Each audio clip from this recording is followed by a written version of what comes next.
ልጆችዬ የተስቢህ አመጣጥ እንዴት እንደሆነ ታውቃላችሁ?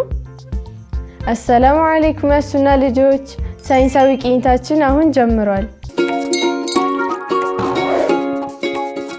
ልጆችዬ ስክሪኑ ላይ ምን ይታያችኋል?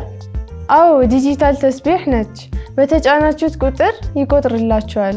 ግን እስቲ ያስቡት ከ1400 ዓመታት በፊት የነበሩ ሙስሊሞች እንዴት ነበር ዚክር የሚቆጥሩት? ያኔ እኮ ስልክም ሆነ ዲጂታል መቁጠሪያ አልነበረም።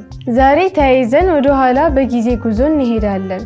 የተስቢህ ታሪክ እንዴት እንዳደገ አብረን እንይ። በጥንት ዘመን በነብዩ መሐመድ ሰለላሁ ዐለይሂ ወሰለም ጊዜ ሰዎች ዚክር የሚቆጥሩት በጣቶቻቸው ነበር።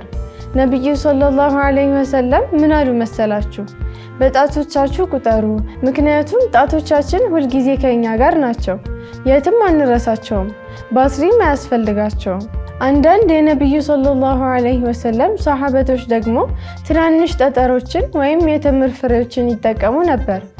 ለምሳሌ አቡ ሁረይራ ረዲየላሁ ዐንሁ የተምር ፍሬዎችን በክር አያይዘው እንደ መቁጠሪያ ይጠቀሙ ነበር። እናታችን ሶፊያም ረዲየላሁ ዐንሃ በተምር ፍሬ ትቆጥር ነበረ። ልጆች ይህ እኮ ሪሳይክሊንግ ይባላል። ተምሩን በልተው ፍሬውን ደግሞ ዚክርን ለመቁጠር ተጠቀሙበት። ጎበዝ አይደሉም? ጊዜው እያለፈ ሲሄድ ሰዎች ከእንጨት ከድንጋይና ከሚያማምሩ ዕንቁዎች የተሰሩ መቁጠሪያዎችን ማዘጋጀት ጀመሩ። 33 ወይም 99 ፍሬ ያላቸው መቁጠሪያዎች ተሰሩ። እነዚህም ፍሬዎች ለመቦርቦርና በክር ለመሰካት ትልቅ ጥበብና ትዕግስት ያስፈልግ ነበር። ልክ እንደ አሁኑ መሐንዲሶች በጥንቃቄ ይሰሩ ነበር። አሁን ደግሞ ወደኛ ዘመን እንመለስ። አሁን ነገሮች ተቀይረዋል።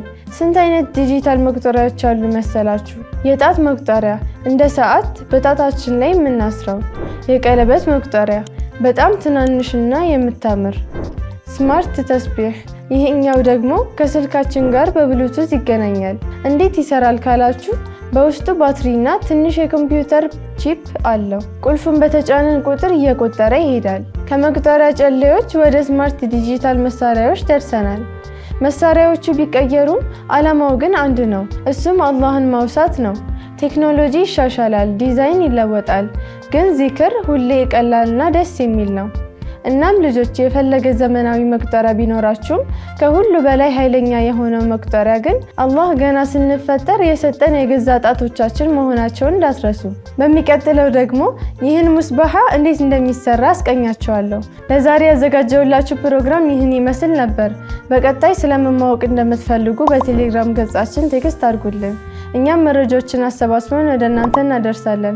ቻው ቻው ያሱና ልጆች።